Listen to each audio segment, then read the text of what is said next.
राजेश की ज़िंदगी एक साधारण रूटीन में चल रही थी। सुबह उठो, ऑफिस जाओ, काम खत्म करके लौट आओ। लेकिन यह सोमवार कुछ अलग था। सुबह का अलार्म बजा तो राजेश ने बिस्तर से उठने की कोशिश की, लेकिन उसे अपने शरीर में एक अजीब भारीपन महसूस हुआ। ऐसा लग रहा था मानो कोई उसे नीचे दबा रहा हो। किसी तरह खुद को खींचते हुए वह बाथरूम तक पहुंचा।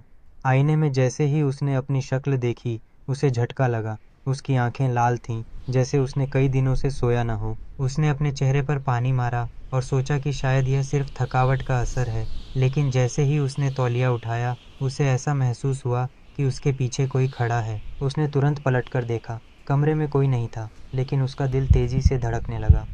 नाश्ते की मेज पर बैठते समय भी उसे बेचैनी हो रही थी। उसकी पत्नी कविता ने पूछा, क्या हुआ? इतने परेशान क्यों दिख रहे हो? राजेश ने सिर हिलाते हुए कहा, कुछ नहीं, बस ऑफिस के काम का प्रेशर है। लेकिन वह जानता था कि बात इतनी साधारण नहीं थी। ऑफिस जाने के लिए उसने अपनी कार स्टार्ट की। सुबह की सड़कें हमेशा की तरह व्यस्त थीं, लेकिन आज उन्हें देखते हुए भी राजेश को सब कुछ धुंधला लग रहा था। जैसे ही वह अपने ऑफिस के करीब पहुंचा, उसने सड़क के किनारे लाल साड़ी पहने एक महिला को खड़े देखा। महिला उसके आते हुए वाहन की ओर लगातार देख रही थी, लेकिन उसकी आंखें सफ़ेद थीं, बिना किसी पुतली के। राजेश के शरीर में एक ठंडा झुरझुरी जैसा एहसास हुआ। उसने तुरंत अपनी नज़रें हटा लीं, लेकिन जब उसने शीशे में पीछे मुड़कर देखा तो वह महिला गायब थी। क्या मेरी आंखों का धोखा था? उसने खुद से बुदबुदाते हुए सोचा। ऑफिस पहुंचने पर वह सीधे अपनी डेस्क पर गया। जैसे ही उसने अपना लैपटॉप खोलने की कोशिश की, उसने देखा कि उसकी डेस्क पर एक काला लिफाफा रखा हुआ है।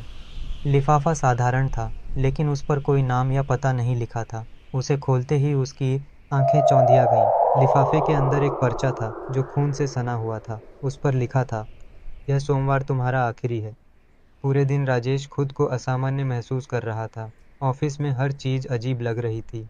जब भी वह किसी सहकर्मी की ओर देखता तो उसे ऐसा लगता कि वे उससे कुछ छिपा रहे हैं। उनकी नज़रें राजेश पर टिकी रहतीं और फिर वह लोग एक दूसरे से फुसफुसाने लगते।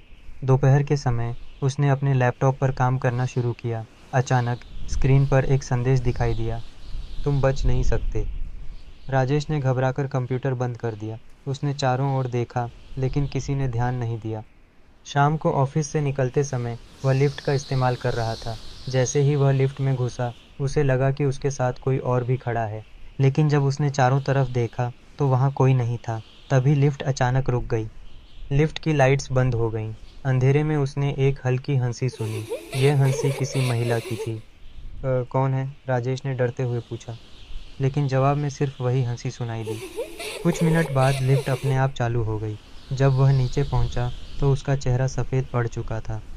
राजेश जैसे तैसे घर पहुंचा। उसने सारे दरवाजे और खिड़कियां बंद कर लीं। उसने सोचा कि यह सब सिर्फ उसका भ्रम हो सकता है। रात के 11:30 बजे वह बिस्तर पर लेटा हुआ था। कमरे में घड़ी की टिक टिक के अलावा कोई आवाज़ नहीं थी। लेकिन जैसे ही घड़ी ने 12 बजाए, कमरे की लाइट अपने आप बंद हो गई। लाइट कैसे चली गई? राजेश बुदबुदाया।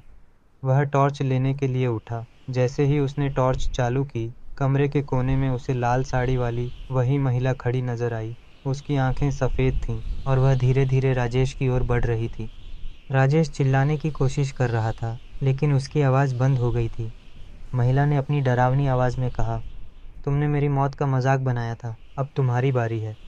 अगले दिन सुबह राजेश का शव उसके कमरे में मिला। उसकी आंखें खुली थीं, लेकिन उनमें सिर्फ डर झलक रहा था। दीवार पर खून से लिखा हुआ था, सोमवार का श्राप पूरा हुआ। लोग आज भी राजेश की मौत को रहस्य मानते हैं। कुछ कहते हैं कि वह महिला राजेश के अतीत से जुड़ी थी, लेकिन सच क्या है यह कोई नहीं जानता। कौन थी वो महिला? कहाँ से आई थी वो रहस्यमयी लाल साड़ी वाली परछाई? और उसने क्यों चुना राजेश को अपनी खौफनाक साजिश का शिकार बनाने के लिए? क्या राजेश की मौत एक संयोग थी, या इसके पीछे छिपा है एक ऐसा राज जो हर किसी के रोंगटे खड़े कर देगा? जाने इस रहस्य का खुलासा हमारी कहानी के अगले भाग में।